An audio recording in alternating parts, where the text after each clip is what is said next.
Olá a todos, aqui é o Escritório de Investigação de Mistérios. Hoje vamos falar sobre o assassino em série mais terrível da história da Rússia. Dentro de 14 anos ele matou 63 pessoas no mesmo parque.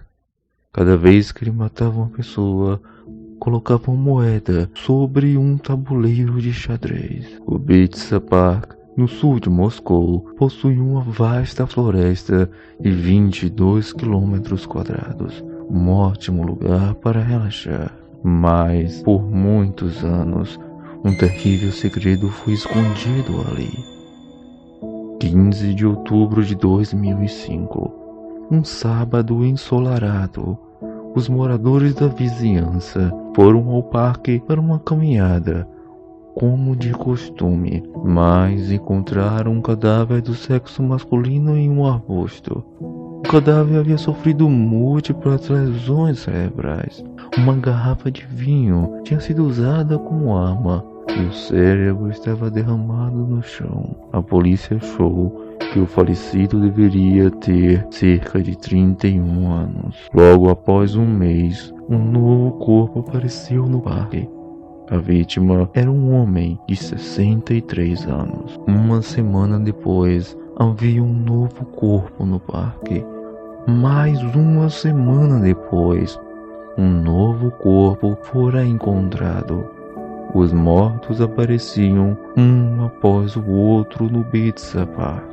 Quando chegou o Natal, já havia 7 corpos masculinos, todos mortos de uma forma cruel. Os pertences não haviam sido roubados. Todas as feridas tinham as mesmas características. A parte de trás da cabeça estava rachada e uma ferida realizada por uma garrafa de vodka. Neste homicídio em série, os métodos do assassino foram extremamente inteligentes e nenhuma pista foi deixada na cena. Era suspeito que um dos ferimentos na cabeça da vítima provavelmente teria sido realizado por um martelo. 200 policiais de Moscou patrulhavam Bitsa Park todos os dias, questionando quem se comportasse de forma suspeita, mas nada encontraram por algumas semanas. A mídia falou muito sobre esse caso e o assassino foi chamado de o Louco de Bitsa. Moscou inteira entrou em pânico. Ninguém ousava mais ir ao Parque Bitsa. E todos os tipos de rumores e especulações sobre o Louco de Bitsa começavam a surgir. Havia um sanatório para doentes mentais perto do parque. Pacientes em condições estáveis costumavam passear por lá. Seria possível que o assassino fosse um daqueles doentes mentais? A polícia lançou uma investigação. Ninguém foi dado como suspeito. Assim, a hipótese foi descartada. A maioria das vítimas eram homens de meia idade. Talvez o assassino fosse uma mulher que odiava homens, mas usava um martelo para matar 7 homens sucessivamente, depois inserindo uma garrafa através da nuca. Essa mulher precisaria de tanta força que parecia algo irrealístico. A polícia parou um homem suspeito no parque e ele estava vestido com roupas de mulher e havia um martelo escondido em sua bolsa. Ele disse que, sabendo dos assassinatos, estava com um martelo para se proteger. Então, finalmente encontrando um suspeito, a polícia não acreditava no que ele dizia. Imediatamente levou o travesti até a delegacia para realizar um interrogatório. A mídia alarmou que o louco havia sido pego. Toda Moscou estava alegre. Depois de várias horas de interrogatório, descobriu-se que o travesti não era o assassino. De acordo com análise de psicólogos, travestis costumam ser mais gentis e não são agressivos. Ainda por cima, em cada um dos casos, ele tinha o seu álibi. O caso voltou a ser um mistério. Então, a polícia estava perdida. As coisas mudaram de repente. Junho de 2006, o 14º corpo foi encontrado no Parque Bitsa. Desta vez, a vítima era uma mulher. As feridas no corpo eram exatamente as mesmas de antes. Ela também havia sofrido danos cerebrais e ferida por uma garrafa. A coisa mais importante é que a vítima tinha uma passagem de metrô no bolso do casaco. A polícia analisou vídeos de várias estações de metrô em Moscou para ver se alguém estava acompanhando a vítima naquele dia. Foi um grande trabalho. Precisaram investigar por vários dias. Moscou inteira estava esperando ansiosamente, pensando se novos assassinatos surgiriam nos próximos dias. A polícia fazia vigília dia e noite. O caso então apresentou um novo avanço. 2 dias depois, o filho da vítima foi reconhecer o corpo. A falecida era uma mãe solteira de 36 anos. Chamada Marina, morava com o filho Kasha. Kasha disse que o telefone da mãe quebrou naquele dia. Ela deixou um recado para ele antes de sair. Uma nota com o nome e número de telefone de um colega, para onde estava indo. O nome anotado era de Alexander Pikushkin, funcionário de um supermercado, tinha 32 anos. E o número de telefone também era dele. Nesse momento, as câmeras de vigilância no metrô tinham sido analisadas. De fato, Marina e um homem estavam andando na estação de metrô naquele dia. Os dois conversavam e riam. Marina parecia muito feliz. O que ela não sabia era que o homem que a fazia feliz tinha um martelo escondido em seu bornal. Após uma verificação, descobriu-se que o homem era Alexander Pikushkin. Pikushkin foi preso em 16 de junho. Durante o interrogatório, ele estava muito calmo e dentro de poucas horas admitiu que havia matado Marina. Também disse que o chamado louco de pizza era ele mesmo.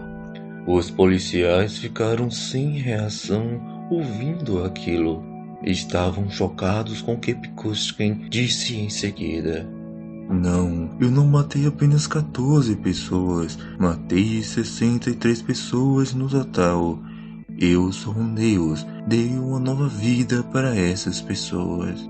Alexander Pikushkin nasceu em 9 de abril de 1974, em um velho prédio de 5 andares, perto do Pizza Park, em Moscou.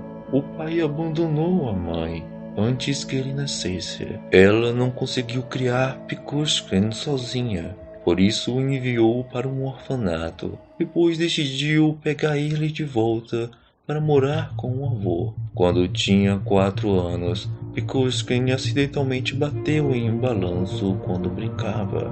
Desde então, passou a ter um estado de saúde instável. Um centro de doenças neurológicas local monitorou o desenvolvimento dele até os 20 anos de idade. Abandonado pelo pai desde a infância e com uma mãe tão ocupada com o sustento, ele sentia-se rejeitado. Somente por seu avô, o pequeno Pikushkin podia sentir-se amado. O avô comprou um cachorro para ele e costumava levá-los para passear no Parque Pizza. Essa época provavelmente estava entre as memórias mais calorosas de Pikushkin. Infelizmente, os bons tempos não duraram muito. O avô faleceu inesperadamente. Pikushkin agora levava o cachorro sozinho para passear no Parque Pizza e relembrava os bons tempos de quando o avô ainda vivia. Mais tarde, o cachorro que o acompanhava morreu. Pikushkin ficou tremendamente abalado, sentindo-se abandonado por todos. Ele enterrou o cachorro no parque e muitas vezes ia para o local a fim de conversar com o cachorro. Com o tempo, sua personalidade tornava-se cada vez mais estranha. E a área ao redor do túmulo do cachorro logo se tornaria o local de matança de Pikushkin. Já adulto, Pikushkin tornou-se aprendiz de carpinteiro e mais tarde foi trabalhar como carregador em um supermercado perto do parque de Bitsa. O chefe ficava muito impressionado com ele, dizendo que trabalhava bem e era muito esforçado. Os vizinhos também diziam que Pikushkin era uma pessoa calada, porém bem educado. Ele parecia muito carinhoso e certa vez chorou pela morte de um gatinho. A vizinha Vera, de 57 anos, lembrou-se de Pikushkin. Ela achava que ele era um jovem quieto e gentil. Este jovem aparentemente quieto, de bom coração e educado, passando por tantas mudanças na infância, formou um caráter antissocial e anti-humano, implantando o desejo de matar em seu coração. 1992. Pikushkin acabava de fazer 18 anos. Estava animado, pois estava pronto para começar a matar pessoas. Assim convidou o colega Odichuk para participar dos seus planos. Odichuk concordou impulsivamente no início, mas deu meia volta ao refletir mais sobre o assunto. Pikushkin logo sentiu-se traído e abandonado. Com raiva, bateu em Odichuk com um martelo na parte de trás da cabeça e o jogou em um poço. Relembrando esse acontecimento, Pikushkin disse que o primeiro assassinato é como amar pela primeira vez, algo inesquecível. Comparando matar com amar pela primeira vez, pode imaginar como é aterrorizante e pervertido o coração de Pikushkin. Na verdade, depois que Odichuk foi morto, a polícia questionou Pikushkin. Embora ainda tivesse sangue do seu melhor amigo nas mãos, foi ignorado pelos investigadores. Isso deu a Pikushkin a impressão de que a polícia era muito burra. Seria difícil para eles descobrirem a verdade. Tenho que mencionar sobre um sobrevivente deste demônio, a única, Maria Verkova. Ela era uma mãe grávida. Foi vista por Pikushkin na rua e a levou a um poço seco no parque de Bitsa, alegando que desejava vender uma câmera. Pikushkin informou que a câmera estava embaixo, que olhasse. Assim que Maria olhou para baixo, Pikushkin a empurrou. Mas felizmente a gestante foi levada a um esgoto em desuso pela corrente d'água. Depois de mais de 20 horas de esforço, ela rastejou para fora do esgoto, focando em manter o bebê vivo, e finalmente foi resgatada. Mas, embora Maria tenha explicado a situação para a polícia em detalhes, a polícia local decidiu não dar seguimento à investigação. Só porque a polícia local não queria lidar com o que chamava de casos enfadonhos. A polícia perdeu então a oportunidade de levar Pikushkin à justiça. Isso incentivou Pikushkin a matar pessoas com mais e mais liberdade. Verão de 2001. 9 anos após o primeiro assassinato, Pikushkin pegou o martelo novamente para iniciar um plano de assassinato em série. Criou um cenário mortífero no Parque Bitsa, com o qual já estava bem familiarizado. Ele fez uma lista de 39 conhecidos e se preparou para matá-los um por um. Dizia que quanto mais próximo fosse a pessoa, mais forte era o prazer de matar. Ele começou a fazer amizade com alcoólatras e idosos. Dizia que estava triste por ter perdido o cachorro. Levava-os até onde estava enterrado o cachorro, dava vodka para beber, até que ficassem embriagados. Depois os estrangulava ou jogava no esgoto para que se afogassem. Mais tarde, a sua ferramenta passou a ser uma pistola caseira. Matou assim ainda mais pessoas. Em 2005, ele piorou. Começou a matar pessoas com um martelo, batia na cabeça da vítima com força e em seguida inseria uma garrafa de vodka no crânio da vítima. Após confirmar que a vítima estava morta, Pikushkin corria para casa para assistir sua novela favorita, que começava às 8 horas todas as noites. Eu realmente não consigo imaginar tal situação psicológica, ficar tão calmo depois de matar pessoas, agindo como alguém normal, como se nada tivesse acontecido. Pikushkin gostava de jogar xadrez. Sempre que ele matava uma pessoa, colocava uma moeda sobre o tabuleiro de xadrez e anotava a posição como um registro. Quando ele foi preso, quase tinha preenchido as 64 casas de xadrez. Entre as vítimas de Pikushkin estavam seus vizinhos. Desses, 3 moravam no mesmo prédio que ele. A vizinha Vera lembrou que 2 vizinhos que viviam sozinhos desapareceram em 2005. Um deles sumiu depois de sair para tomar vodka. Ela disse que, alguns dias depois, soube que o outro vizinho também estava desaparecido.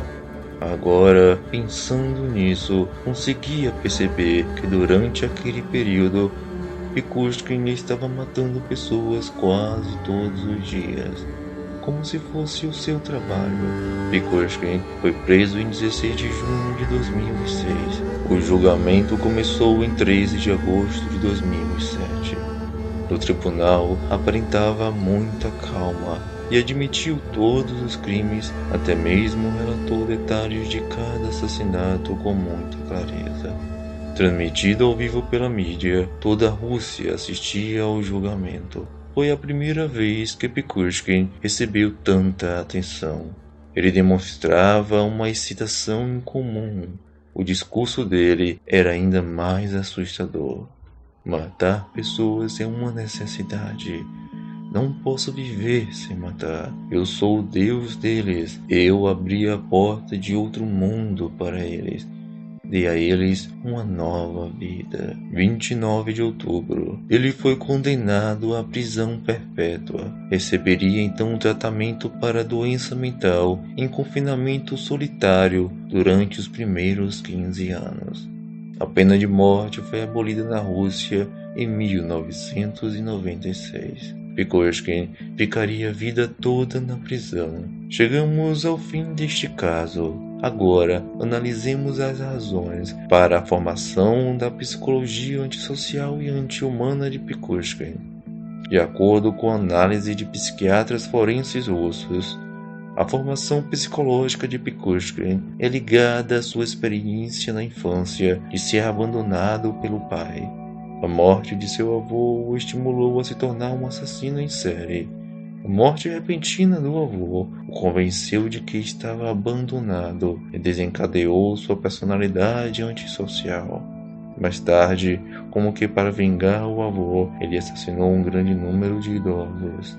Pikushkin era uma pessoa extremamente insegura. Isso se reflete em seu medo pelo sexo oposto. Ele queria encontrar mulheres, mas tinha medo delas. Então tentou usar o assassinato para contrabalancear outros desejos que não eram saciados. Depois que a polícia prendeu Pikushkin, vasculharam seu quarto. Acharam muitos vídeos pornográficos e descobriram que ele era muito interessado em violência sexual. Certa vez ele disse aos investigadores que a satisfação de matar era como ter prazer sexual. Ele já bebia há muito tempo e estava acostumado a esquecer os problemas com álcool. Então considerava matar pessoas como uma grande carreira para afirmar o significado de sua existência. Vendo Pikushkin, percebemos que as experiências na infância realmente têm um grande impacto. Então, espero que todas as crianças possam ter uma infância feliz.